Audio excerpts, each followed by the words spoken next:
in the dream world, transforming lives, transforming India, where dreams come true. Come join with us. और बिना किसी विलंब के मैं संकेत जी को आपके बीच में इनवाइट करूंगा। एक जादुई पर्सनालिटी, एक मिरेकल मैन, आपकी जिंदगी में जादू पैदा करने के लिए आज आपके बीच में है, और मैं चाहूंगा कि हम सब लोग ताली बजाकर उनका दिल से स्वागत करेंगे। एक बार जोरदार तालियों के साथ में, जो जहां पर भी है, फिजिकल और डिजिटल क्लैपिंग के साथ में। ओवर टू संकेत ji. Welcome Sanket ji. Thank you sir, thank you so much, thank you, thank you, thank you, thank you so much sir, thank you. बहुत बहुत शुक्रिया आप सभी का आज ज्वाइन करने के लिए। कमाल की आज शुरुआत हुई है और आज कमाल का सेशन होने वाला है, तो उसके लिए एक बार सभी अपने दोनों हाथों को उठा लेंगे। और मैं कहता हूं कि हम कहीं भी हो, हमें 3 लोगों से प्यार होना चाहिए। एक खुद से, एक हमारे ऊपर जो होते हैं उनसे, और एक हमारे साथ में जो होते हैं उनसे। तो एक बार अपने आप को प्यार करने के लिए एक बार अपने राइट गाल पे किस कीजिए, एक बार अपने लेफ्ट गाल पे किस कीजिए, एक बार सभी को प्यार करने के लिए हवा में, और एक बार जो भी आपके गुरु हैं उन्हें एक बार वर्चुअली गले लगा लीजिए बहुत दिल से। और तैयार हैं? अभी कुछ देर पहले गाना बज रहा था, मैं तैयार हूं, तो क्या आप तैयार हैं? यस। चलिए तो फिर आज शुरुआत करते हैं सर। आज का जो सेशन होने वाला है वो एक अपने आप में एक नया, एकदम डिफरेंट, एकदम का सेशन, मतलब आज से पहले शायद ही कभी हुआ होगा। ये जो टॉपिक आज मैं लेने वाला हूं, ये जो आज की बातें हम करने वाले हैं आप और मैं, पर एक शर्त है, और वो शर्त ये है कि आपको मेरे साथ में बातचीत करनी पड़ेगी। मतलब कि आपको अपने चैट बॉक्सेस में लगातार, क्योंकि ये वर्कशॉप है सर, ये आज का जो टॉपिक है, आज की जो हमारी बातचीत है, ये सिर्फ सेमिनार नहीं, ये वर्कशॉप है। तो आपको लगातार चैट बॉक्स में मेरे साथ बना रहना पड़ेगा, आपको मेरे साथ बात करनी पड़ेगी। और हम आज जो आने वाले, वैसे तो 2.5 घंटे का समय आज का रखा गया है कि 7 बजे से लेकर 2.5 घंटे, पर मैं कोशिश करूंगा कि क्योंकि मैं कम से कम में ज्यादा से ज्यादा देने की कोशिश करता हूं, तो मैं पूरी तरह से प्रयास करूंगा कि आपको ज्यादा देर रुकना ना पड़े, और मैं आपको 1.5 से 2 घंटे में ही अपना पूरा वर्कशॉप, आज की सारी बातें आपके साथ में रखूं अपनी। तो सर अपनी स्क्रीन शेयर कर रहा हूं मैं, और आज का जो सेशन है वो शुरुआत करने के पहले मैं आप सभी से, क्या आपके साथ स्क्रीन शेयर हो रही है सर? नहीं, अभी नहीं हुई है जी, क्या स्क्रीन अब दिखाई दे रही है? यस जी। तो मैं आपसे शुरुआत करने के पहले एक सवाल करना चाहता हूं कि क्या आप अपनी जिंदगी को रूपांतरित करना चाहते हैं? क्या आप अपनी लाइफ को ट्रांसफॉर्म करना चाहते हैं? चैट बॉक्सेस में आपको बने रहना है मेरे साथ में, मैं लगातार चैट बॉक्सेस देखते रहूंगा कि आपके क्या जवाब आ रहे हैं। यस यस, कमाल से सभी लोग बहुत पूरे एनर्जी के साथ में लिख रहे हैं, यस हम अपनी लाइफ को ट्रांसफॉर्म करना चाहते हैं। तो सर आज का जो सेशन है, अगर आप अपने बिजनेस को नई ऊंचाई देना चाहते हैं, अगर आप अपने बॉस के सामने बेहतर प्रेजेंटेशन देना चाहते हैं, प्रेजेंटेशन करना चाहते हैं, अगर आप जॉब इंटरव्यू में बेहतर इंप्रेशन क्रिएट करना चाहते हैं, या फिर आप कस्टमर का भरोसा जीतना चाहते हैं, या फिर अगर आप बेहतर स्पीकर बनना चाहते हैं, या आप, मैं कहूं कि रिश्तों को मजबूत करना चाहते हैं, या अगर तो आप बेहतर स्टूडेंट बनना चाहते हैं, या आप जॉब सिक्योर करना चाहते हैं, या फिर आप बेहतर कंटेंट क्रिएट करना चाहते हैं, सर इसमें सारी बातें कवर हो चुकी है। इसका मतलब यह है कि आप अपने जीवन के किसी भी क्षेत्र को अपग्रेड और एलिवेट अगर आप करना चाहते हैं, तो आप आज बिल्कुल सही जगह पर आ गए हैं। और आज जो मैं आपके साथ टॉपिक डिस्कस करने वाला हूं सर, उसका नाम है build your legacy. Build your legacy. Sir मेरा नाम है सीए संकेत Jain, I am a transformational speaker, life coach and an author, और मुझे लोग माइंड मैजिशियन के नाम से जानते हैं। जैसा कि मेरा नाम है संकेत जैन, और क्योंकि मैंने अपने जीवन में एक बड़ा संकल्प लिया है कि मुझे 100 करोड़ लोगों की जिंदगी को बेहतर करना है, उनकी लाइफ में वैल्यू एडिशन करना है, उनकी प्रॉब्लम्स को सॉल्व करना है, और उन्हें रिजल्ट्स क्रिएट करके देने हैं, तो लगातार, क्योंकि मैं प्रकृति और परमात्मा में विश्वास रखता हूं और उनसे हमेशा ये कामना करता रहता हूं कि किसी तरह से वो मुझे मदद करें, तो वो मुझे संकेत देते रहते हैं। तो इस संकेत प्रकृति और परमात्मा से मिलते रहते हैं कि कैसे मैं कोशिश करूं कि मैं आप सभी की जिंदगी को बेहतर कर पाऊं। As a CA final professor मैं आपको बताना चाहता हूं कि मैंने 7,000 से ज्यादा स्टूडेंट्स को मेंटोर किया है। सिर्फ 23 इयर्स की एज में मैंने 3 सीए फाइनल की किताबें लिखी और पूरे इंडिया में उसे मैं पहुंचा पाया। और मैंने कई सक्सेसफुल रिजल्ट्स क्रिएट किए हैं। जो सब्जेक्ट मैं पढ़ाता हूं, strategic cost management and performance evaluation, उसमें मुझे केस स्टडी मास्टर के नाम से भी जाना जाता है। और एज ए ट्रांसफॉर्मेशनल स्पीकर, जैसे कि मैंने आपके साथ शेयर किया कि मेरा एक बड़ा संकल्प है, एक मेरा पैशन है कि मैं लोगों की जिंदगी को बेहतर कर पाऊं, तो मैंने जो संकल्प लिया है उसमें, और मैं खुशी के साथ कहना चाहता हूं कि कई साथी मेरे साथ जुड़ चुके हैं, क्योंकि मुझे 100 करोड़ लोगों की जिंदगी को बेहतर करना है। और मेरी एक किताब एक रहस्य आपके अंदर छुपा है, उसे मैं आपको बताना चाहता हूं कि उसके लॉन्च होने के 30 दिन के अंदर में उसकी 3,000 कॉपीज हम लोगों तक पहुंचा पाए। उसे बहुत अप्रिसिएशन मिला। ना तो मैं आपको बताना चाहता हूं कि ना तो हम अमेज़न पर हैं, ना हम किसी पब्लिशिंग हाउस के पास में पहुंच पाए, क्योंकि उसके पहले ही हमारा फर्स्ट एडिशन तो पूरा खत्म हो गया, हमें इसका सेकंड एडिशन प्रिंट कराना पड़ गया। तो बहुत कमाल का इसका अप्रिसिएशन रहा। और आज जो मैं आपसे बात करना चाहता हूं वो बहुत गंभीर बात है।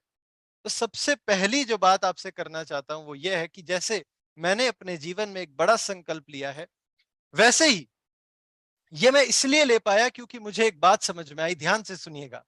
वो ये बात है कि मेरा और मेरे ही जैसे आप सभी का भी किसी समय किसी स्थान पर जन्म हुआ। और हम सबकी, अगर मैं वाकई में बात करूं, असल में बात करूं, तो हम सबकी जो मृत्यु का समय है वो हम तय करके ही जन्मे थे।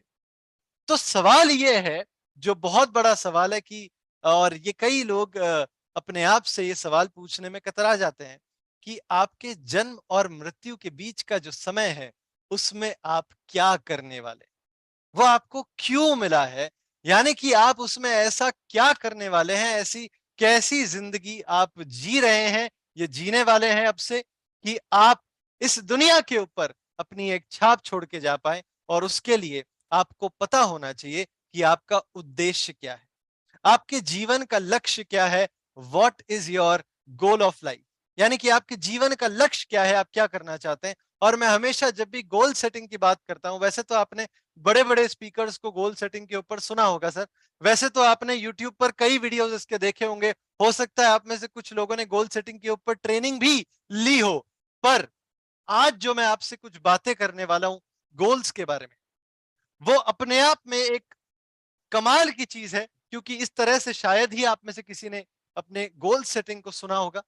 या फिर मैं आपको बताना चाहता हूं कि मैं आपको पूरा आश्वासन देता हूं कि अभी जो मैं आपसे बात करने वाला हूं गोल के ऊपर, उसके बाद मैं आपको गोल सेटिंग के ऊपर दोबारा फिर किसी को सुनने की जरूरत नहीं पड़ेगी, क्योंकि इसी मीटिंग में, इसी वर्कशॉप में अभी मैं और आप, हम दोनों मिलकर साथ में हमारे जीवन के लक्ष्य तय कर लेंगे। और उसके लिए मुझे पूरी अनुमति आपकी चाहिए। तो क्या आप तैयार हैं? एक बार चैट बॉक्स में लिखकर बता दीजिए, क्या आप तैयार हैं? और पूरी एक्साइटमेंट के साथ में लगातार यस आते जा रहे हैं। तो सर, मैं हमेशा कहता हूं कि अगर हमें अपने जिंदगी के गोल डिसाइड करने हैं, तो कहते हैं ना, स्टार्ट फ्रॉम द एंड, वैसे हमें अंत से शुरू करना होगा। यानी कि हमें स्टीफन कवी की एक बात सुननी होगी। स्टीफन कवी, जिन्होंने किताब लिखी है 7 habits of highly effective people, आप में से कुछ लोगों ने उसे पढ़ा होगा, कुछ लोगों ने उसके बारे में सुना होगा। इसमें शुरुआत के कुछ पेजेस के अंदर स्टीफन कवी, जो उसके लेखक हैं, वो फ्यूनरल को विजुअलाइज कराते हैं, यानी कि अंत को विजुअलाइज कराते हैं।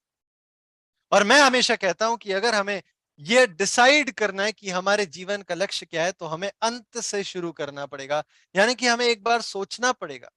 एक गंभीर सवाल है, एक ऐसा सवाल है जिसे सोचने में डर लगता है सर, पर फिर भी हमें सोचना पड़ेगा कि जब हमारा फ्यूनरल होगा तब वहां पर कौन से लोग उपस्थित होंगे। हमारे मित्र, हमारा परिवार, हमारे साथी, हमारे समाज वाले, कुछ और लोग, ये सब वहां पर खड़े होकर क्या हमारे बारे में कह रहे होंगे, उनके दिल के अंदर, उनके दिमाग के अंदर हमारे बारे में क्या सोच चल रही होगी। ये वैसे तो अपने आप में एक बहुत गंभीर सवाल है, क्योंकि अगर किसी को इस सवाल का जवाब मिल गया कि मैं उस समय में अगर उपस्थित होता तो मैं क्या सुनना चाहता, वो अगर आपने तय कर लिया तो असल में आप ये समझ पाएंगे कि आप इस जीवन में करना क्या चाहते हैं। ये एक लाइन अपने आप में इतनी सीरियस है कि अगर आप में से किसी भी साथी ने इस लाइन को पकड़कर अपना जीवन जीना शुरू कर दिया तो आपका पूरा जीवन सिर्फ एक लाइन बदल सकती है सर, कि आप असल में ऐसा क्या करना चाहते हैं कि आपके फ्यूनरल के ऊपर जो साथी खड़े होंगे और वो आपके बारे में क्या कहेंगे, क्या विचार रखेंगे, और आपके चले जाने के बाद में वो आपके बारे में कितने समय तक सोचेंगे, आपकी कौन सी बातें उन्हें याद रहेगी, और वो आपको अपने दिल में कितने समय तक रख पाएंगे। और अगर आप ये तय कर लेते हैं तो आपको इस एक लाइन की गंभीरता में अपने जीवन के सवाल मिल जाएंगे कि आपके जीवन का लक्ष्य क्या है। पर इससे थोड़ा सा अब हटकर अगर मैं बात करूं कि हम अपने जीवन में क्या हासिल करना चाहते हैं, अगर हम उसके ऊपर भी बात करें तो हमें एंड से शुरू करना होगा कि हम चाहते क्या है, और वहां से हमें आज पर आना होगा। तो सर अगर ऐसा है कि लक्ष्य तय करना जरूरी है और लक्ष्य को ऐसे तय किया जाता है, तो फिर क्यों साथी तय नहीं कर पाए, क्यों नहीं बहुत सारे साथी लक्ष्य तय नहीं करते। तो उसके ऊपर मैंने बहुत गंभीर में काम किया है, मैंने उसके रीजंस आइडेंटिफाई किए, कारण ढूंढे और उसकी साइकोलॉजी को समझा है, जो मैं आज आपके बीच में रखने वाला हूं। पर उसके पहले लक्ष्य तय करना क्यों जरूरी है, ये बात ही जब समझ में आई जब हार्वर्ड यूनिवर्सिटी ने बताया। हार्वर्ड यूनिवर्सिटी में एक सर्वे हुआ सर 1979 में, जो उनके यहां पर छात्र थे उस बैच में। आप अच्छी तरह से जानते हैं कि हार्वर्ड यूनिवर्सिटी दुनिया की सबसे बेहतरीन यूनिवर्सिटीज में से एक है, और यहां पर कोई छात्र होंगे तो ऑब्वियस सी बात है, स्वाभाविक सी बात है कि ये दुनिया से कुछ ऊपर होंगे, कुछ अलग हटके होंगे, इनकी प्रतिभा कुछ अलग हटके होगी। और ऐसे में ये साथी जब हार्वर्ड यूनिवर्सिटी से पास होकर बाहर निकले तो 10 साल के बाद उन्हें फिर से बुलाया गया, और 1989 के अंदर जब उन्हें बुलाया गया तो उनको उनके ऊपर सर्वे किया गया कि किसकी कितनी अर्निंग है। तो देखा गया कि 84% लोग ऐसे हैं जिनकी अर्निंग ठीक है, 13% लोग ऐसे हैं जिनकी अर्निंग अच्छी है, और सिर्फ 3% लोग ऐसे हैं जिनकी अर्निंग बहुत अच्छी है। अब ये ठीक, अच्छी और बहुत अच्छी क्या होता है, इसे अगर मैं आपको नंबर में बता दूं तो आपको इसका इंपैक्ट समझ में आ जाए। क्योंकि ये जो 84% लोग हैं, इनकी अर्निंग को अगर मिला दी जाए तो इनकी अर्निंग का टोटल करके उसका 3 गुना करेंगे ना, उतना सिर्फ ये 13% लोग कमा रहे हैं। यानी कि 13% लोगों की अर्निंग अर्निंग यानी कि इनकी कमाई 84% लोगों की अर्निंग की 3 गुना ज्यादा। और इतना ही नहीं, फिर ये बहुत अच्छी अर्निंग क्या है, तो ये जो 3% लोग है सर, इन लोगों की अर्निंग बाकी के जो 97% लोग हैं उनसे 10 गुना ज्यादा थी। है सिर्फ 10 गुना ज्यादा, सिर्फ 10 गुना ज्यादा सर। अगर हम 100 लोगों की बात करें तो 97 लोग जो कमा रहे हैं उससे 10 गुना ज्यादा सिर्फ 3 लोग कमा रहे हैं। और ऐसा क्यों हुआ, हार्वर्ड यूनिवर्सिटी भी चौंक गई कि ऐसा कैसे हो सकता है, सब हमारे यहां से निकले, सब एक बैच से निकले, सब एक सब्जेक्ट पढ़ के निकले, सब एक टीचर से पढ़ के निकले, तो ऐसा कैसे हो सकता है कि किसी की अर्निंग ठीक है, किसी की अच्छी और किसी की बहुत अच्छी है। इतना डिफरेंस कैसे हो सकता है। जब पता किया तो पता चला कि 84% लोगों के जीवन का कोई लक्ष्य उन्होंने तय नहीं किया था, 13% लोगों के जीवन में उन्होंने अपना लक्ष्य तय किया हुआ था, और ये जो 3% लोग थे सर, उन्होंने अपना गोल सेट ही नहीं किया था, उन्होंने गोल को पेपर पे लिखा हुआ था। तो क्या हमें भी लिखना चाहिए, ये तो आपकी मर्जी है सर, पर अगर उससे 10 गुना अर्निंग होती है तो जरूर लिखना चाहिए। और ये तो हार्वर्ड यूनिवर्सिटी से समझ में आ चुका है कि गोल को सिर्फ लिख देने से तो इतना फर्क कैसे आता है। मैं अपने शब्दों में आपको बताऊं तो मैं हमेशा कहता हूं कि अगर आपके घर में एक कीमती हीरा होगा तो आप उसे कभी कूड़ेदान के अंदर नहीं छुपाएंगे। कोई है ऐसा साथी यहां पर जो कूड़ेदान के अंदर हीरे को छुपाएगा? कोई भी नहीं होगा। तो ठीक उसी तरह से जो आपके जीवन का लक्ष्य है ना, वो एक कीमती हीरा है, और ये जो हमारा दिमाग होता है ये कचरे से भरा हुआ होता है, ये भर जाता है अक्सर। तो कभी भी हमें ऐसा नहीं करना है कि अपने कीमती हीरे को, अपने लक्ष्य को हम इस दिमाग रूपी कूड़ेदान में छुपा के रखें। इसे हमेशा कागज पर उतार देना है, और उसकी वजह से 10 गुना अर्निंग होती है, तो क्यों ना उतारें, लिखना ही तो है। तो इतना बड़ा डिफरेंस आप क्रिएट कर सकते हैं अगर अपने लक्ष्य को आप लिख लें या विजन बोर्ड बना लें। और हमारे बीच में जितेंद्र शर्मा सर जो हैं, मैं आपको उनकी कहानी बताऊं, मुझे तो मीटिंग के दौरान ही पता चला था कि उन्होंने, मतलब एक बार वो बैठे हुए थे, उनके पीछे एक बोर्ड लगा था जिसके ऊपर एक गाड़ी की पिक्चर थी, एक घर की पिक्चर थी, और उस पर एक डेट लिखी हुई थी। तो मैंने उनसे पूछा, सर आपने विजन बोर्ड बनाया, क्या वो पूरा हो गया? तो कहते हैं वो पूरा हो चुका है। जो गाड़ी वो अभी चाहते थे उस तारीख को उनके पास गाड़ी भी आ जितेंद्र चुकी शर्मा थी। जी, अभी चैट को क्लोज कर दें एक बार जो प्लीज। जी, जो गाड़ी वो चाहते थे वो उस तारीख को वो ले चुके थे, जो घर जैसा वो चाहते थे वो उस तारीख को वो ले चुके थे। तो सर अगर सिर्फ इतना सा करने से हमारे लक्ष्य पूरे होने लग जाते हैं तो हम क्यों ना करें? पर समझ में ये नहीं आता कि अगर इतना आसान है तो क्यों साथी लक्ष्य को तय नहीं करते। तो उसके जो कारण है आपके बीच में अगर मैं रखूं, तो पहला कारण यह है कि उनको यही नहीं पता कि इसकी महत्वाकांक्षा क्या है, इसकी इंपॉर्टेंस क्या है। और उसका कारण यह है सर कि आपसे सोचिए, कभी आपके दादाजी ने गोल्स के ऊपर बात नहीं करी, कभी आपके पिताजी ने गोल्स के ऊपर बात नहीं करी, कभी आपकी मम्मी ने गोल्स के ऊपर बात नहीं करी, कभी आपके भाई ने, आपकी बहन ने, आपके दोस्तों ने, यहां तक कि मैं कहूं कि आप अगर स्कूल गए तो स्कूल के अंदर टीचर ने भी कभी बात नहीं करी, कॉलेज गए तो कॉलेज में प्रोफेसर ने भी बात नहीं करी। और पूरी जो बिल्डिंग एज होती है किसी भी बच्चे की, आज तक भी कोई भी कॉलेज तक में भी गोल्स की बात नहीं करते, गोल सेटिंग की बात नहीं करते हैं। इसलिए मैं हमेशा अपनी ट्रेनिंग में सभी को ये निवेदन करता हूं कि अपने बच्चों को दो चीजें जरूर सिखाएं, एक है गोल सेटिंग और एक है विजुअलाइजेशन, क्योंकि ये दो चीजें उनकी पूरी कॉलेज तक की एजुकेशन से ज्यादा बड़ी है, उनको जीवन में कुछ हासिल करने में मदद करेगी। तो क्यों गोल सेट नहीं करते? क्योंकि जब उसके बारे में कोई बात ही नहीं हुई है तो गोल की महत्वाकांक्षा क्या है ये कैसे समझ में आएगी सर। और हमारा सौभाग्य है कि आज हम सब मिले हैं यहां पर और हम इस बारे में बात कर रहे हैं। अगर और आपको कारण बताऊं तो फिर जो साथी करना भी चाहते हैं अगर, तो उन्हें पता नहीं है कि वो कैसे गोल्स को सेट कर सकते हैं। तो चलिए, ये एक परेशानी आज मैं आपकी अभी के वर्कशॉप के दौरान में पूरी तरह से खत्म कर दूंगा, क्योंकि आप और मैं हम साथ मिलकर यहां पर अपने जीवन के लक्ष्य तय करने वाले हैं। और तीसरा मैं आपको बताऊं कारण, तो वो है फियर ऑफ फेलियर, हारने का, असफल रह जाने का डर। ये डर के ऊपर मेरी मास्टरी है सर। मैं आपको बताना चाहता हूं कि अगर आपने कभी ऐसा किया है कि आपने एक ट्रे ली और वो ट्रे के ऊपर आपने चाय के कप रख दिए, और वो ट्रे चाय के कप से भरी हुई है और आप एक जगह से दूसरी जगह लेकर जा रहे हैं और आप सोच रहे हैं कि ये गिर ना जाए, ये गिर ना जाए, ये गिर ना जाए, और वो गिर गई। आप में से कई साथियों के साथ में ऐसा हुआ होगा। क्यों हुआ? क्योंकि आपका फोकस कहां है? गिरने के ऊपर। गिर ना जाए कह के हमारा फोकस तो गिरने के ऊपर है सर। इंटरव्यू एक लिया, एक बड़े स्पोर्ट्स खिलाड़ी, एथलेटिक खिलाड़ी जो स्की करते थे। तो स्की आपको पता है कि पैरों में वो लंबा सा वो पहनकर बर्फ के ऊपर ढलान पे नीचे वो तेजी से रफ्तार से आगे बढ़ते हैं, और उसकी रेस होती है, उसकी दौड़ होती है।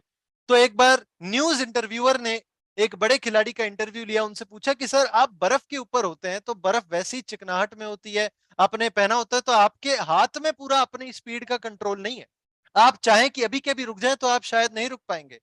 तो ऐसा कैसे होता है कि आप जा रहे होते हैं, रास्ते में इतने पेड़ आते हैं, इतने झंडे आते हैं और तरह तरह की चीजें आती है और आप उससे टकराते नहीं है? तो वो सीधी सी बात कहते हैं सर कि मैं इसके आसपास से निकलने के बारे में सोचता हूं इसलिए निकल जाता हूं, कोई उससे टकराने के बारे में सोचेगा तो टकरा जाएगा। तो जो व्यक्ति फेलियर के बारे में सोचते हैं वो फेल हो जाते हैं, और जो विनिंग के बारे में सोचते हैं वो जीत जाते हैं। और इसकी साइकोलॉजी भी मैंने समझी है सर कि फेलियर का डर इतना आसान नहीं है भगाना। सिर्फ ये बातें सुनने से फेलियर का डर नहीं हटेगा, तो कैसे हटेगा उसके ऊपर मैंने काम किया है। क्योंकि मेरा सीए फाइनल स्टूडेंट्स को पढ़ाने का एक्सपीरियंस है, और सीए फाइनल में आप अच्छी तरह से जानते हैं कि स्टूडेंट्स बहुत आसानी से पास नहीं हो पाते, उसका रिजल्ट बहुत कम आता है। तो मेरे पास में कई ऐसे स्टूडेंट्स आए जो बहुत बार फेल होने के बाद में मेरे पास में आए। उसमें से एक स्टूडेंट की कहानी मैं आपके साथ शेयर करता हूं कि एक स्टूडेंट मेरे पास में आए थे जो मेरे पास आने के पहले 10 साल से फेल हो रहे थे। 10 साल उन्होंने एग्जाम लिखे और वो फेल होते गए। तो जब मेरे पास में आए तो पहली बात उनके साथ में हो रही है, कहते हैं सर मैं बिल्कुल टूट चुका हूं अंदर से। मेरा दिमाग जब मैं पढ़ने बैठता हूं तो दिमाग एक ही बात कहता है कि तू फेल ना हो जाए, तू फेल ना हो जाए, तू फेल ना हो जाए। फिर से हो गया तो क्या करेगा, कब तक देता रहेगा। इस तरह के कई ख्याल उनके दिमाग में बार बार आते जा रहे हैं। और क्यों आते जा रहे हैं उसके बारे में मैं आपको थोड़ी सी देर में बताने वाला हूं। पर पूरी तरह से घबरा चुके हैं, पूरी तरह से टूट चुके हैं। कहते हैं कि सर मेरी मजबूरी है पास करना है, इसलिए मैं दिए जा रहा हूं एग्जाम, पर डर बहुत है, पेपर लिखने में डर लगता है, पढ़ाई करने में डर लगता है, करूं तो करूं क्या, आप सहारा दीजिए। तो मैंने कहा कि भाई एक बात बताओ, आज से पहले आप मेरे पास में कितनी बार आए। तो कहते सर मेरी तो पहली मुलाकात हो रही है आपके साथ में, आज से पहले कभी नहीं आया। तो मैंने कहा आज आपने कुछ नया किया है। आप पहले जिस भी रास्ते पर गए हो वो आपकी मंजिल तक आपको नहीं पहुंचा पाया, पर आज आपने एक नया रास्ता चुना है। तो आपको क्या पता कि ये रास्ता आपकी मंजिल तक नहीं जाएगा, ये मंजिल तक जा भी तो सकता है। आप पास्ट को देखकर और ये मान के चल रहे हो कि जिस रास्ते को आप पकड़ने वाले हो वो फेल ही होने वाला है, और हो भी जाएगा अगर आप पुराने रास्ते पर ही फिर से चले जाओगे तो। पर अगर आपने नया रास्ता चुन लिया है तो आप कैसे कह सकते हो कि आप फेल होने वाले हो। फिर तो ये डर आपके अंदर में होना ही नहीं चाहिए। इसका मतलब यह है कि अगर हम नए रास्ते को ले रहे हैं तब तो हमें विनिंग के ऊपर फोकस करके अपनी मंजिल के बारे में सोच रख के आज में काम करना चाहिए। ये बात उनको समझ में आ गई। ये इतनी सिंपल सी बात जिस दिन समझ में आ गई तो उन्होंने सब कुछ छोड़ दिया और पढ़ना शुरू कर दिया। आज से 2.5 महीने पहले के आसपास मेरे पास में उनका फोन आया। अहमदाबाद के रहने वाले थे, अहमदाबाद एयरपोर्ट पे खड़े थे। कहते हैं सर मैं आपको बताना चाहता हूं कि मेरी दुबई में नौकरी लग गई है, सीए बन गया हूं, आपका बहुत बहुत शुक्रिया। और जब मैंने ये सुना तो मुझे दिल से बहुत खुशी हुई, बहुत खुशी हुई। और मैंने उनको कहा कि कभी दुबई आऊंगा तो आपसे जरूर मिलूंगा, या आप कभी इंदौर आओ तो कभी जरूर मुझसे मिलना, क्योंकि बहुत खुशी होगी ऐसे व्यक्ति से मिलकर जिन्हें एक लाइन में पूरी बात अगर समझ में आ गई और उन्होंने अपनी पूरी जिंदगी बदल दी। ये फियर ऑफ फेलियर को हमें छोड़ना पड़ेगा, अपना फोकस विनिंग के ऊपर लगाना पड़ेगा। और इससे बड़ा जो एक और कारण है, दुनिया का सबसे बड़ा रोग, क्या कहेंगे, लोग। सबसे बड़ा रोग है फियर ऑफ रिजेक्शन। कि मैंने अगर अपना एक गोल सेट किया और किसी को बता दिया तो कहीं वो मेरे ऊपर हंस ना दे, मेरे लक्ष्य के ऊपर मेरी हंसी ना उड़ा दे कि ये तो तुझसे नहीं हो पाएगा, ये तू करेगा क्या।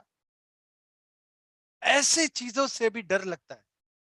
मैं आपको बताना चाहता हूं सर कि मैंने जिस दिन अपनी जिंदगी का एक बड़ा संकल्प लिया कि मुझे 100 करोड़ लोगों की जिंदगी को बेहतर करना है, तो पहली बार जिसे बताया होगा क्या वो हंसे नहीं होंगे, जरूर हंसे थे। धीरू भाई अंबानी से मैं कभी मिल नहीं पाया क्योंकि मैं बहुत छोटा था और वो गुजर गए थे। तो अभी शायद जिंदा होते तो शायद कभी मौका मिलता मिलने का। पर जब वो पेट्रोल पंप पे खड़े होंगे और पेट्रोल पंप पे खड़े होकर पेट्रोल भर रहे होंगे तो उनके मन के अंदर जब विचार आया होगा कि मैं कुछ बड़ा करना चाहता हूं, इस तरह की कंपनी एक दिन मेरी होगी, और ये विचार उन्होंने जिसको भी सुनाया होगा वो उनके ऊपर हंसा तो होगा सर। जब अल्फा एडिसन ने ये कहा कि मैं कुछ ऐसा आविष्कार करना चाहता हूं जिसके अंदर से जब बिजली गुजरेगी, जब करंट गुजरेगा तो वो प्रकाशित कर देगा, कई बार फेल भी हुए बनाने में, तो लोग हंसे थे सर। पर अंत में उन्होंने बल्ब का आविष्कार कर दिखाया। जब राइट ब्रदर्स ने कहा कि हम तो एक जगह से दूसरी जगह पर किसी व्यक्ति या सामान को ले जाने के लिए उड़ा कर ले जाएंगे, तो लोग हंसे थे सर, पर उन्होंने कर दिखाया। और ठीक उसी तरह से आपके और मेरे सामने इलॉन मस्क ने जब कहा कि मैं तो लोगों को मार्स के ऊपर ले जाऊंगा, तो लोग हंसे थे सर, पर वो मार्स के ऊपर ले गया। तो दुनिया का सबसे बड़ा रोग, क्या कहेंगे लोग, ये तो छोड़ना पड़ेगा सर। फियर ऑफ रिजेक्शन को हटाना पड़ेगा। रॉबिन शर्मा कहते हैं कि अगर लोग आपके लक्ष्य के ऊपर नहीं हंस रहे ना तो आप बड़ा नहीं सोच रहे। तो अब ये लाइन को पूरी तरह से अपने मन में बिठाकर मैंने एक चीज तय कर ली है कि मैं अपना कोई लक्ष्य बनाऊं और किसी को सुनाऊं, अगर वो हंसे ना तो मुझे टेंशन होने लग जाती है। मुझे टेंशन होने लग जाती है कि लोग हंस क्यों नहीं रहे। हंसना जरूरी है सामने वाले का, तब मुझे कॉन्फिडेंस आता है कि हाँ ये लक्ष्य अच्छा है, इसे मैं पूरा कर सकता हूं। हंसना जरूरी हो गया है अब मेरे लिए।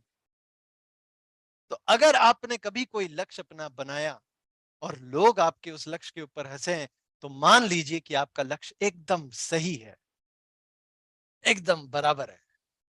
तो फियर ऑफ रिजेक्शन को भी हटा देना है। और एक और कारण फिर जो आता है वो है कि कुछ लोगों में आलस भरा होता है, टालने की आदत होती है, प्रोक्रेस्टिनेशन की आदत होती है। तो इसी YouTube चैनल के ऊपर मेरी प्रोक्रेस्टिनेशन के ऊपर एक कमाल की ट्रेनिंग है, जिसमें 11 साइंटिफिक स्टेप्स मैंने दिए कि कैसे आप टालने की आदत को पूरी जड़ से मिटा सकते हैं।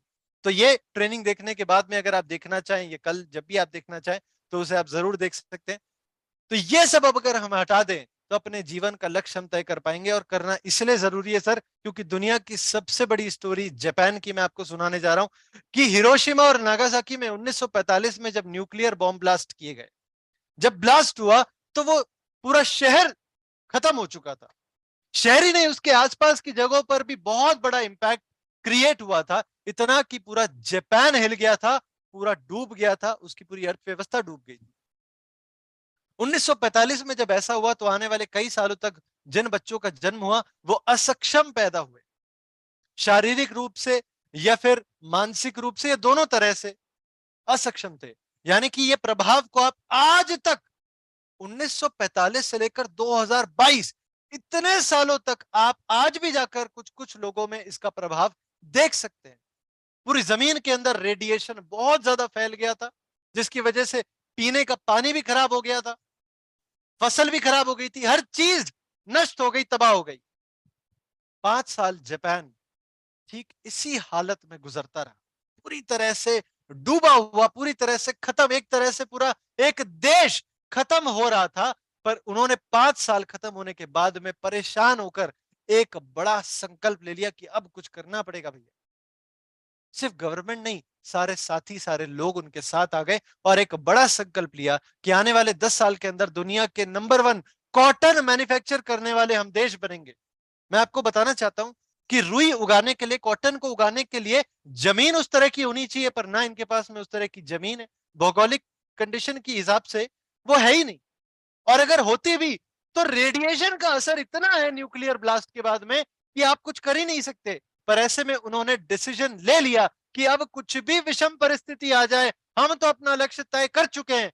तो उसे मैं आपको बताना चाहता हूं कि 10 साल के अंदर दुनिया के नंबर 1 कॉटन मैन्युफैक्चर करने वाली कंट्री बन गए। यहां पर रुके नहीं। फिर बोलते हैं कि अगले 10 साल के अंदर दुनिया के नंबर 1 स्टील मैन्युफैक्चर करने वाले कंट्री बनेंगे। स्टील बनाने के लिए लोहे की जरूरत होती है सर। जापान की जो भौगोलिक जगह है, मतलब जो स्थिति है, उसके हिसाब से वहां पर लोहा नहीं होता। तो कहते हैं हम दूसरे देशों से मंगाएंगे, कुछ भी करेंगे, पर हम तो दुनिया के नंबर 1 बन के दिखाएंगे। अगले 10 साल के अंदर सर दुनिया के नंबर 1 स्टील बनाने वाले कंट्री बन गए। यहां पर भी नहीं रुके, कहते हैं अगले 10 साल के अंदर दुनिया के नंबर 1 ऑटोमोबाइल यानी कि गाड़ी बनाने वाली कंट्री बन जाएंगे। अगले 11 साल के अंदर वो भी कर दिखाया। और यहां पर भी नहीं रुके, कहते हैं कि हम दुनिया के नंबर 1 इलेक्ट्रॉनिक्स बनाने वाली कंट्री बनेंगे। और आज दिन तक अगर कोई कंट्री है जिसके इलेक्ट्रॉनिक का सामान सबसे ज्यादा भरोसे से लिया जाता है तो वो जापान। तो मैंने रिसर्च किया, मैंने गूगल पे ढूंढा कि उस समय में उनकी पॉपुलेशन, उनकी जनसंख्या कितनी रही होगी। तो 85 लाख के आसपास का नंबर था। और 85 लाख में से आप अच्छी तरह से समझते हैं कि कई सारे साथी तो असक्षम थे, मानसिक या शारीरिक रूप से। अगर ऐसी स्थिति में सारी विषम परिस्थितियों के होने के बावजूद अगर एक लक्ष्य ये तय करके उसे पूरा कर सकते हैं, तो हम भी तो कर सकते हैं सर, हम भी तो कर सकते हैं। तो मैं समझता हूं कि अगर हम अपने लक्ष्य को तय कर लें और उस लक्ष्य के ऊपर हम डेडिकेशन के साथ में काम करने लग जाएं, तो कुछ भी पूरा हो सकता है। कैसी भी परिस्थिति हो, कुछ भी आ जाए, कैसी भी मुश्किलें आ जाए, पर सब कुछ हो सकता है सर। तो कैसे अपने लक्ष्य को तय करें, वो एकदम शॉर्ट में मैं आपको बताने जा रहा हूं। तो आपके पास में अगर पेपर और पेन है तो उसे निकाल लीजिए, क्योंकि अब लिखने का मौका है सर। तो मैं आपको अब बता रहा हूं कि कैसे हम अपने जीवन का लक्ष्य तय कर सकते हैं। बहुत सिंपल सी बात है, बहुत सिंपल है। आपको एक बार पेपर और पेन को लेकर अपने साथ में रख देना है और फिर अपनी एक बार आंखें बंद कर लीजिए। अपनी आंखों को आप बंद कर लीजिए।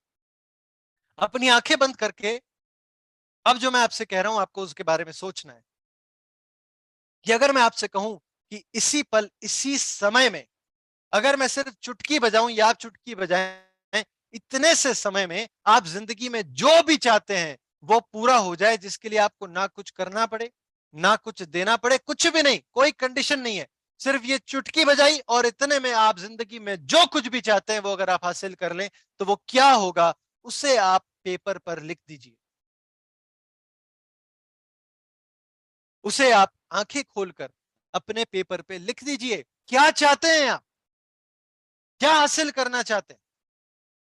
और अगर आपने इसे पेपर पे लिख दिया है तो अब इसे हासिल करने की जो प्रक्रिया है वो बहुत साधारण सी।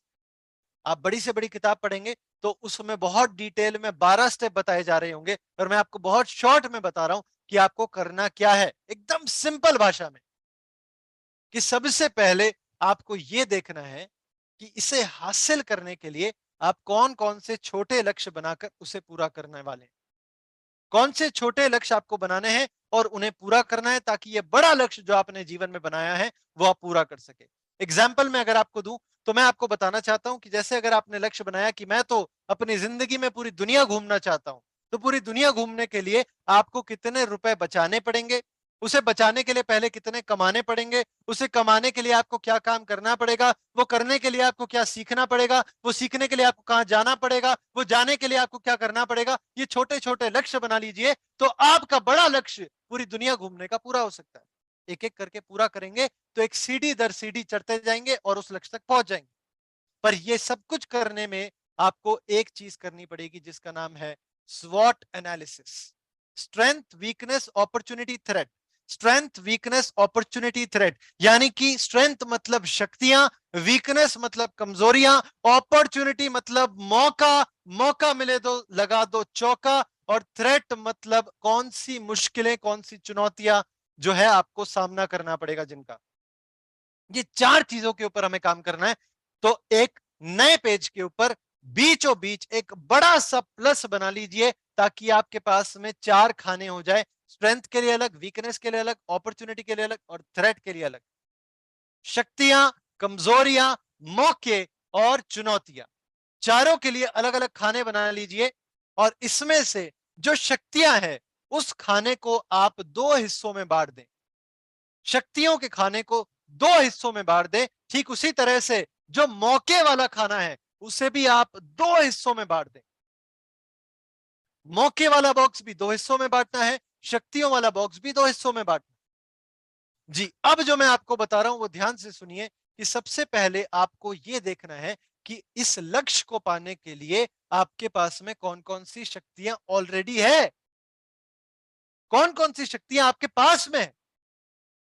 और शक्तियों में ही दूसरे खाने में, शक्तियों के अंदर हमने दो खाने बनाए, तो दूसरे में आपको लिखना है कि अब और कौन कौन सी शक्तियां आपको हासिल करनी पड़ेगी, कौन कौन सी आपके पास में है और कौन कौन सी हासिल करनी पड़ेगी।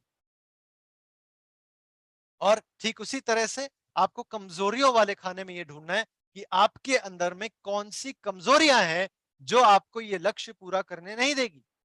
जैसे कि फॉर एग्जाम्पल, अगर आप वजन कम करना चाहते हैं पर मीठा देख के कंट्रोल नहीं होता, सर ये कमजोरी है बड़ी, तो फिर ये कमजोरी को हमें खत्म करने के ऊपर काम करना पड़ेगा, क्योंकि मीठा खाने से तो वजन कम नहीं हो सकता।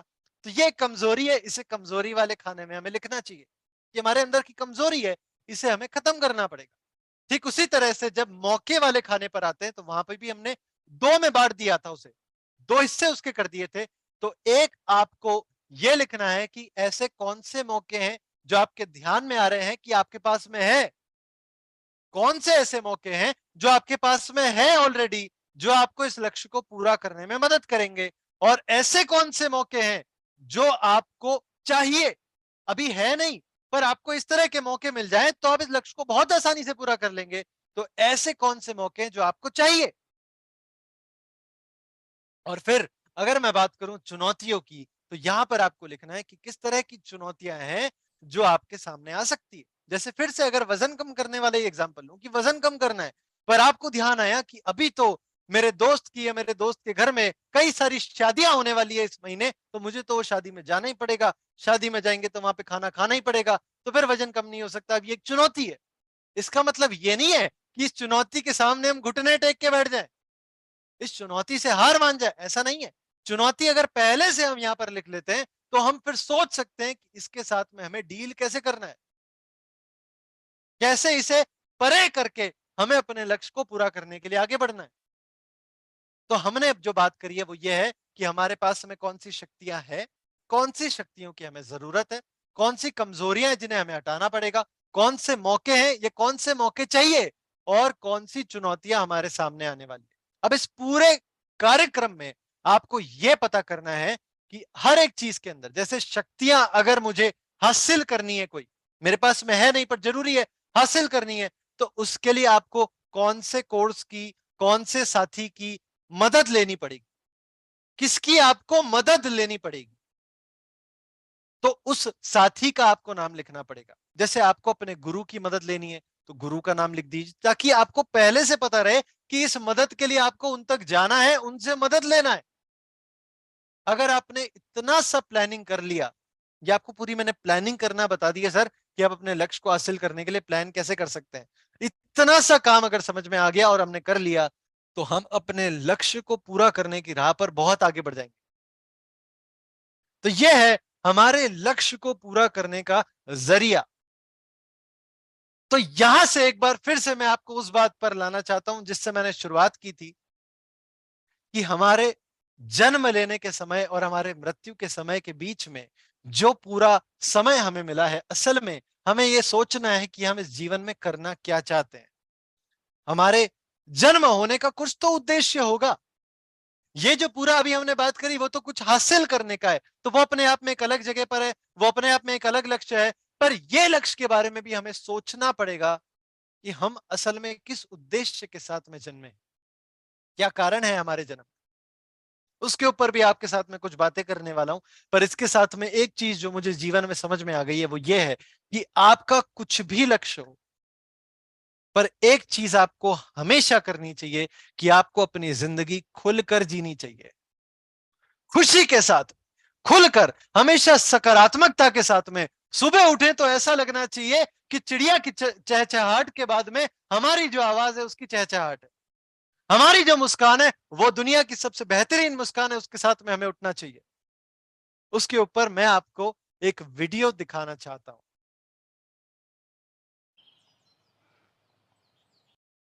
ਉਹ ਤੈਨੂੰ ਹੋਰ ਕੁਝ ਨਹੀਂ ਲੱਭਾ। क्या आपको आवाज आ रही है?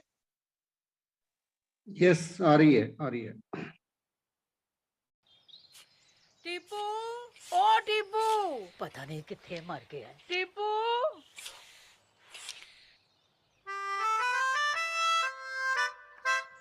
मैंने पंचर नहीं किया। तू बाहर आ। दादी दादी प्लीज नहीं। दादी अरे चल चुपचाप, डरपोक कहीं का। गिरने से बहुत चोट लगेगी। ओ कुछ नहीं होगा बुद्धू, मैं कह रही हूँ ना। दादी कल। चल ओ चल। हाँ, लेकिन साइड वाले पहिए भी नहीं।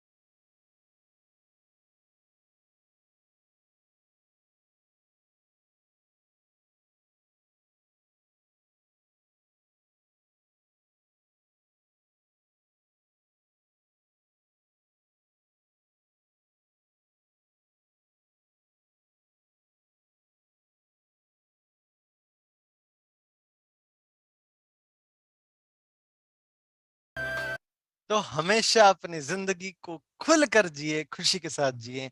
और मैं आपका एक बार फिर से सभी का स्वागत करना चाहता हूं इस प्रोग्राम में जिसका नाम है बिल्ड योर लेगेसी, जिसमें असल में लेगेसी का मतलब सर ये होता है कि हम अपनी जिंदगी को किस तरह से जी रहे हैं, ऐसा क्या कर रहे हैं कि हमारा एक छाप है जो हम छोड़ के जा रहे हैं इस दुनिया के ऊपर, सभी लोगों के ऊपर, हमारे साथियों के ऊपर, जो हमें जाने के बाद भी कुछ इस तरह से याद करने वाले हैं कि हम उनके दिलों में हमेशा हमेशा के लिए बस जाने वाले, उनके दिलों में हमेशा एक जगह रहने वाले। जैसे अमिताभ बच्चन जी की अपनी एक लेगेसी है, सचिन तेंदुलकर जी की अपनी एक लेगेसी है, शाहरुख खान जी की अपनी एक लेगेसी है, तो विराट कोहली जी की अपनी एक लेगेसी है। पर ये तो बड़े बड़े लोग हो गए। आप अपने आसपास में देखेंगे तो आपको कुछ साथी ऐसे मिलेंगे जिन्हें देखकर आपको ऐसा लगेगा कि वाह क्या जीवन है इनका। इन्हें देखकर ऐसा लगता है कि ये अपनी जिंदगी को खुलकर जीते हैं। ये सिर्फ खड़े भी हो जाए ना हमारे पास में, तो अपने आप इनसे एक ऐसा प्रतिभा, एक ऐसा ऑरा हमें पास में निकल के आता है कि हम बहुत बदलाव महसूस करते हैं हमारे जीवन के अंदर, एक खुशी महसूस करते हैं। ऐसी इच्छा होती है कि इनसे बार बार मिला जाए। मतलब इनकी कहीं भी एक बात ऐसी हो जाती है कि इनसे 5 साल बाद भी अगर हम फिर से मिले तो वो 5 साल बाद भी वो बात याद आ जाती है कि सर आपने वो बात कही थी ना, आज तक याद। अगर आप भी अपनी लेगेसी क्रिएट करना चाहते हैं तो मेरे साथ में आपको इस प्रोग्राम में थोड़ा और समय आगे तक आना पड़ेगा कि आप कैसे अपने प्रतिभा को कुछ इस तरह से कर लें, अपने व्यक्तित्व को कुछ इस तरह से कर लें कि आप लोगों के दिमाग में नहीं दिल में जगह बना लें, लोगों को अपने शब्दों से, अपनी आभा मंडल से पूरी तरह से बदलाव उनके जीवन में ले आए। 6 दिन आपको मेरे साथ बताने होंगे और 6 दिन के अंदर हम कैसे इससे एक ऐसा क्रिएशन कर सकते हैं, हमारी पूरी लाइफ को ट्रांसफॉर्म कर सकते हैं। और इस प्रोग्राम की जो खासियत है ना, मैं अगर आपको बताऊं, जो बिल्ड योर लेगेसी प्रोग्राम है, ये पूरे इंडिया में एकमात्र प्रोग्राम है। इस तरह का और कोई होता ही नहीं है प्रोग्राम। ये अपने आप में एक यूनिक प्रोग्राम है, क्योंकि ये मैंने प्रोग्राम बनाया ना, तो मैंने दुनिया के सबसे बेहतरीन लोगों से, जिसमें लीजा निकल्स के बारे में मैं आपको एक बात बताना चाहता हूं कि ये जो लीजा निकल्स है अभी जिंदा है, और जिंदा होने के बावजूद ये जिस कंट्री में रहती है, जिस देश में रहती है, उस देश में इनके नाम पर एक दिन सेलिब्रेट किया जाता है, मनाया जाता है। तो अपने आप में आप समझ सकते हैं कि कितनी बड़ी महिला है। इनसे सीखा डैन लॉग, जिनके बारे में मुझे कोई परिचय देने की आवश्यकता ही नहीं है, ड्रैगन डैडी के नाम से पूरी दुनिया उनको जानती है। उनसे सीखा मतलब दुनिया के सबसे बेहतरीन लोगों से सीखकर और पूरे प्रोफेशनल तरह से, पूरी डेडिकेशन के साथ में, पूरे एफर्ट लगाकर, समय लगाकर मैंने इस प्रोग्राम को बनाया है जिसका नाम है बिल्ड योर लेगेसी। घंटों रिसर्च करके इसे आसान बनाया ताकि मैं वाकई में जब ये बातें आपके साथ में शेयर करूं, ये प्रोग्राम की सारी डिटेल्स आपके साथ में शेयर करूं, तो आपके जीवन में बदलाव इसके दौरान ही आने लग जाए। और मैंने इसलिए बनाया ताकि आप ये ऑन स्टेज हो, ये ऑफ स्टेज हो, आपका एक व्यक्तित्व इस तरह से हो जाए कि आपको ना केवल लोगों से सम्मान मिले बल्कि लोगों का आपको प्यार मिले, आपको लोग कभी भूल ना पाए। कभी भी आपका परिचय, आपका व्यक्तित्व कुछ इस तरह से हो जाए कि आप लोगों के दिलों से बाहर ही ना निकल पाए। मैंने कई बार देखा है कि ऑन स्टेज कुछ स्पीकर्स बार बार ऑडियंस का अटेंशन पाने के लिए हेलो वर्ड यूज करते हैं। तो ये प्रोग्राम के बाद में आपको हेलो, यस और नो बोलकर ऑडियंस के साथ में कम्युनिकेशन बनाने की जरूरत नहीं पड़ेगी।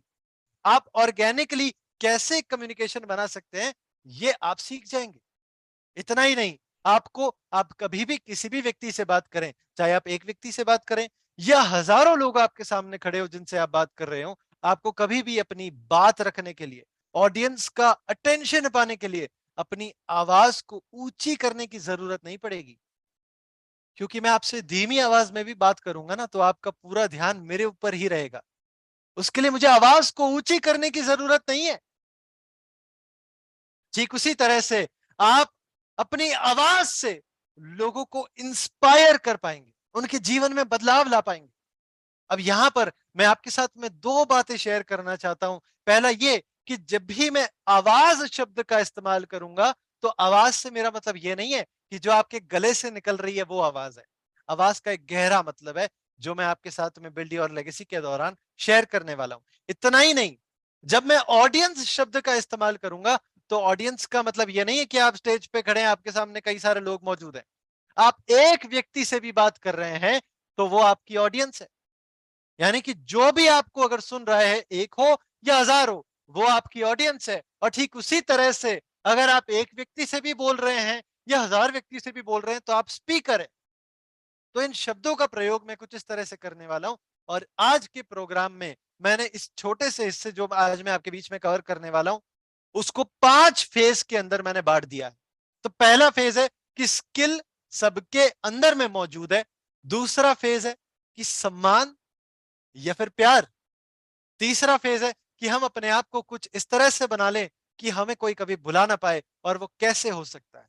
फेज 4 में हम बात करेंगे कि कैसे किसी का भी भरोसा हम जीत सकते हैं, उनके दिलों में जगह बना सकते हैं अपनी सच्चाई को ढूंढ के। और 5वें फेज में हम बात करेंगे कि कैसे किसी के जीवन में एक बड़ा बदलाव लाया जा सकता है। अब ये जो प्रोग्राम है, ये जैसे कि मैंने बताया कि कई सारे, आप जीवन के किसी भी क्षेत्र में हो उनके लिए ये सब कुछ जरूरी है। क्योंकि इस प्रोग्राम का जो मेन एसेंस है ना, जो मेन इसका बात है, जो मेन इसका फैक्टर है, वो ये है कि आप अपने आप को किसी के भी सामने कैसे प्रेजेंट करते हैं, कैसे उनसे बात करते हैं। चाहे आप अपने शब्दों से बात करें या आप खड़े होकर भी बात कर रहे हो, मतलब कि आपको कुछ बोलने की भी जरूरत नहीं है किसी से बात करने के लिए। उसके ऊपर भी आज मैं आपके साथ में बात करने वाला हूं।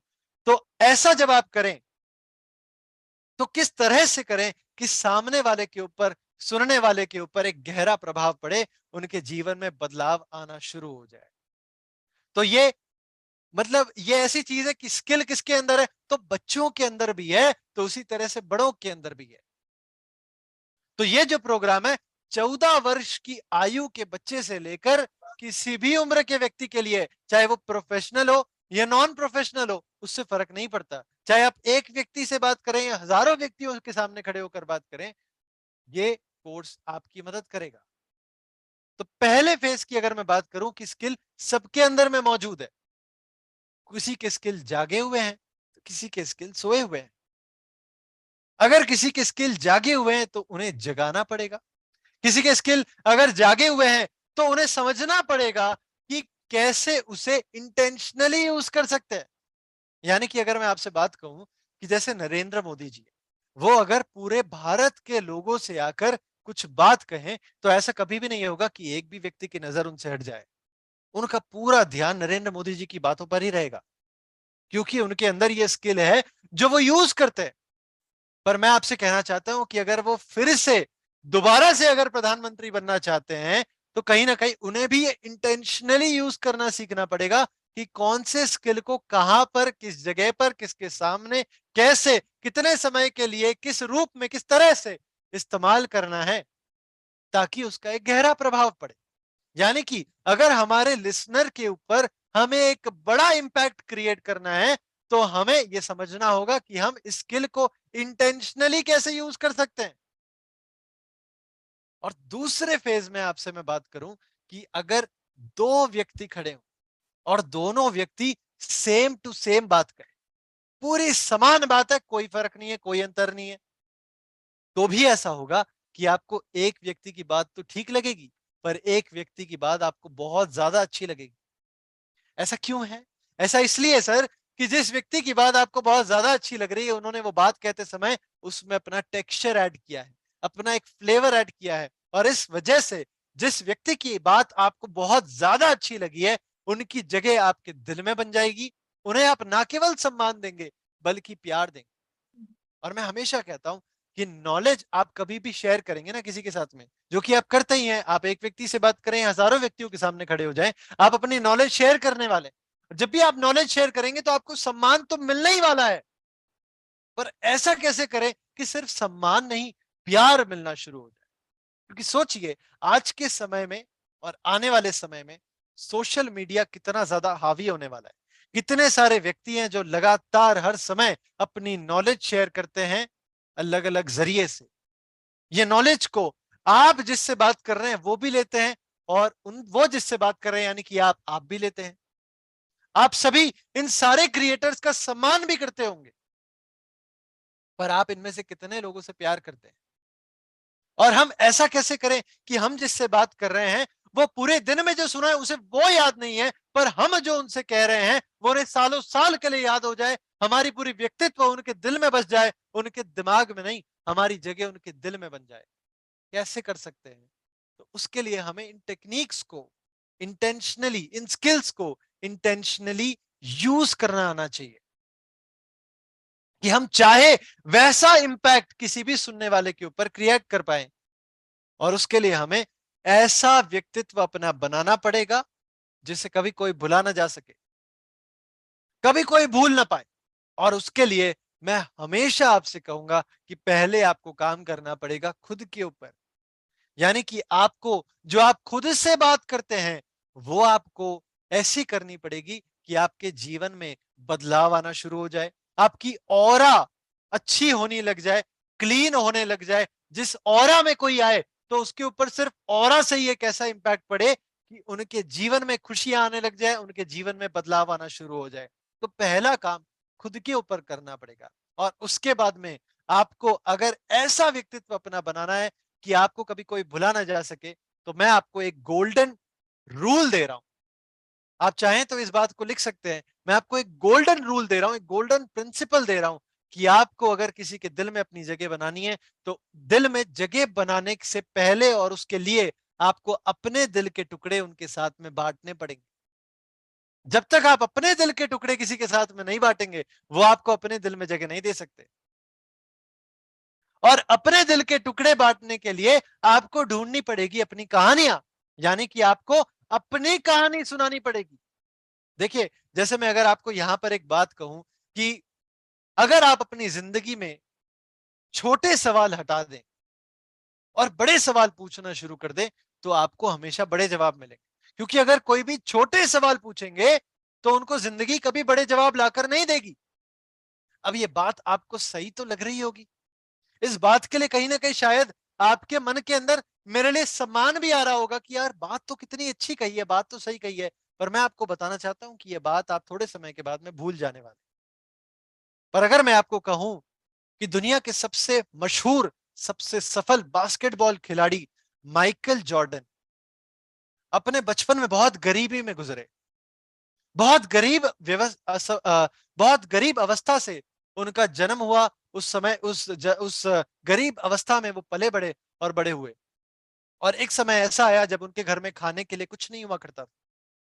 तो एक दिन उनके पिताजी ने उन्हें बुलाया, उन्हें एक टी शर्ट दिखाई, पूछा बेटा बताओ ये टी शर्ट कितने डॉलर की है? तो माइकल कहते हैं पिताजी $1 की। पिताजी कहते हैं जाओ इसे $2 में बेच के आओ। तो किसी तरह से निकल गए, पूरा दिन लगा दिया और अलग अलग जगह पर भटकने के बाद, बहुत मेहनत करने के बाद किसी तरह से $2 की वो टी शर्ट बेच कर आ गए। तो पिताजी बहुत खुश हुए, अरे वाह बहुत अच्छा काम किया, शाबाशी दी, फिर से भेज दिया उसे। अगले दिन फिर बुलाया, टी शर्ट दिखा के पूछते बताओ बेटा ये कितने डॉलर की है? तो माइकल कहता है पिताजी $1 की। पिताजी कहते हैं जाओ $20 की बेच के आओ। तो माइकल जॉर्डन एक खास बात यह है कि वह ऐसा नहीं कहते सकता, वो कहते हैं ये कैसे हो सकता है। सवाल का फर्क देखिए, ये नहीं कहते कि ये नहीं हो सकता, ये कहते कि कैसे हो सकता है, मैं कैसे कर सकता हूं। और ये सवाल कभी पिताजी से नहीं पूछा, हमेशा खुद से पूछा करते थे, इसलिए जवाब भी खुद ही मिलते थे। तो बाहर निकल गए, सवाल पूछा कैसे कर सकता हूं, तो जवाब मिल गया। बोलते हैं मिक्की माउस इसको प्रिंट करा देता हूं। मिक्की माउस प्रिंट करा के एक अमीर बच्चों के स्कूल के सामने खड़े हो गए, चिल्लाने लग गए मिक्की माउस की प्रिंट करी हुई टी शर्ट, मिक्की माउस की प्रिंट करी हुई टी शर्ट।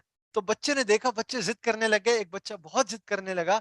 तो उसके पिताजी ने खुश होकर उसे $20 की टी शर्ट खरीद के दिला दी और माइकल जॉर्डन की मासूम सी चेहरा देखकर उसे $5 टिप में दे दिए।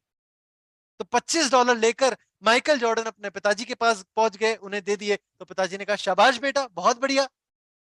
अगले दिन फिर से बुलाया, पूछते बताओ बेटा ये टी शर्ट कितने की है? कहते $1 की। पिताजी पिताजी जाओ इसे $200 की बेच के आओ। अब अच्छी बात क्या है कि माइकल जॉर्डन ये नहीं कहते कि ये नहीं हो सकता, कहते ये कैसे हो सकता है। टी शर्ट लेके चले गए, सवाल करते ये कैसे हो सकता है, कैसे हो सकता है। तो याद आता है कि अरे पास के एक शहर में एक बहुत सुंदर मशहूर अभिनेत्री आई हुई है, क्यों ना मैं उससे ऑटोग्राफ करा लूं। तो किसी तरह से वहां पहुंच जाते हैं। मासूम सी शक्ल है, भीड़ में किसी तरह से घुस जाते हैं, मासूम शक्ल बनाकर अभिनेत्री को कहते हैं मैडम आपका ऑटोग्राफ चाहिए, तो खुशी खुशी ऑटोग्राफ कर देती है। वो वापस टी शर्ट लेकर आ जाते हैं, अपने शहर में बस स्टैंड के पास में खड़े हो जाते हैं, चिल्लाने लगते हैं अभिनेत्री की ऑटोग्राफ करी हुई टी शर्ट, तो भीड़ इकट्ठी हो जाती है, और भीड़ इकट्ठी हो जाती है उस वजह से फिर उस टी शर्ट की नीलामी करनी पड़ती है। तो एक चाहक अभिनेत्री के बहुत बड़े नीलामी की जो कीमत है $200 से शुरू हुई, बहुत बढ़ने लगी, बहुत बड़ी। तो फाइनली जो चाहक थे, बहुत बड़े चाहक थे, उन्होंने उस टी शर्ट को $2000 में खरीदा। अब मैं आपको इसे रुपए में बताता हूं कि पहली बात तो अगर 70 के रेट लगाएं तो 70 रुपए की टी शर्ट लेकर माइकल जॉर्डन को भेजा कि जाओ बेटा $200 की बेच के आओ, यानी कि इसे 14,000 रुपए में बेच के। 70 रुपए की टी शर्ट को 14,000 रुपए की बेचने के लिए अगर हमें घर से बाहर निकाल दिया जाए ना, हम कहेंगे ये नहीं हो सकता, कैसी बातें करते हो, पर निकल गए, कहते हो तो सकता है, मैं कैसे कर सकता हूं, और बेच के आते सर 1.5 लाख रुपए में। और ऐसा इसलिए हो पाता है क्योंकि अगर आप जिंदगी में बड़े सवाल करेंगे तो जिंदगी हमेशा आपको बड़े जवाब ला कर देगी। वो पिताजी के पास पहुंचते हैं, उनके हाथों में $2,000 रखते हैं, तो पिताजी की आंखों से आंसू आ जाते हैं, कहते हैं बेटा शाबाश, तू जिंदगी में कुछ भी कर सकता है, क्योंकि तूने सीख लिया है कि जिंदगी में छोटे सवाल करेंगे तो हमेशा छोटे जवाब आएंगे, बड़े सवाल और सही सवाल करेंगे तो हमेशा जिंदगी बड़े जवाब ला कर देगी। अब देखिए, ये बात जब मैंने आपको पहले कही तो वो बात पूरी भरोसे के साथ मैं कह सकता हूं कि आप भूल सकते थे, पर जैसे ही मैंने इसे कहानी में बदल दिया, अब आप इस कहानी को जिंदगी में कभी भी नहीं भूल सकते। और बल्कि मैं यहां तक बताना चाहता हूं कि जब मैं आपको कहानी सुना रहा था तो कहानी के साथ साथ में सुनते सुनते कहीं ना कहीं आप अपने अंदर भी झांक कर देख रहे थे कि मैं कैसे अपने जीवन में बड़े सवाल कर सकता हूं ताकि मुझे बड़े जवाब मिलना शुरू हो जाए। ये कहानी की शक्ति है। पर यहां पर अगर कोई सोचे कि मैं 5-6 कहानियां रट लेता हूं, उसे सुनाना शुरू कर देता हूं, तो ऐसा नहीं है। क्योंकि ये कहानी जब मैंने आपको सुनाई तो आपके दिल के अंदर ये कहानी बैठी है, मैं नहीं बैठा हूं। मैं आपके दिल में जगह तब बना सकता हूं जब मैं आपको अपने दिल के टुकड़े शेयर करूंगा। इतना ही नहीं, मैं आपको बताना चाहता हूं कि कौन सी कहानी कब किसको किसके सामने किस रूप में किस तरह से कितनी कैसे सुनानी है, वो भी अपने आप में एक टेक्निक है। अपनी कहानी भी अगर आप सुनाते हैं तो उसे कैसे सुनानी है, ये एक टेक्निक है। और जब आप अपने दिल के टुकड़े किसी के साथ बांटेंगे तो आप सबसे पहले उनके साथ में इंस्टेंटली कनेक्ट कर लेंगे तो उनका भरोसा आपके ऊपर आ जाएगा, क्योंकि आपने अपने दिल से कुछ उनको शेयर किया, दिल के कोने में से निकाल कर कुछ उनके साथ में बांटा है, तो वो अपने दिल में जरूर आपको जगह देने वाले हैं। पर उसके लिए आपको पता होना चाहिए कि इस टेक्निक को कैसे, कब, कहां, किस रूप में, किसके सामने, किस तरह से, कैसे इसे यूज किया जाता है। और इतना ही नहीं, अगर आप ऐसा करने लग गए तो आप लोगों की जिंदगियों को इंस्पायर कर पाएंगे, उनकी जिंदगी बदल पाएंगे, उनके जीवन में बदलाव ला पाएंगे, और उसी के साथ में आप अपने खुद के जीवन में भी बदलाव ला पाएंगे। और मैं हमेशा कहता हूं कि किसी के जीवन में बदलाव लाने के लिए आपकी प्रतिभा ऐसी होनी चाहिए कि आपको वाकई में उनसे कुछ कहने की जरूरत ना पड़े, वो सिर्फ आपसे मिले और पूरी तरह से उनके अंदर में एक सिस्टम नया क्रिएट हो जाए कि यार ऐसा कुछ करना है। जैसे अगर आप कभी अमिताभ बच्चन से आपको मिलने का मौका मिल जाए, विराट कोहली से मिलने का मौका मिल जाए, सचिन तेंदुलकर से मिलने का मौका मिल जाए, तो क्या मिलकर ही कुछ बदलाव हमारे अंदर में नहीं आ जाएगा? क्यों है? क्योंकि उन्होंने खुद के ऊपर काम किया है, उनकी सेल्फ टॉक यानी कि स्व संवाद ठीक तरह से होता है। ये कैसे होता है, ये भी बिल्ड योर लेगेसी के अंदर हम करने वाले।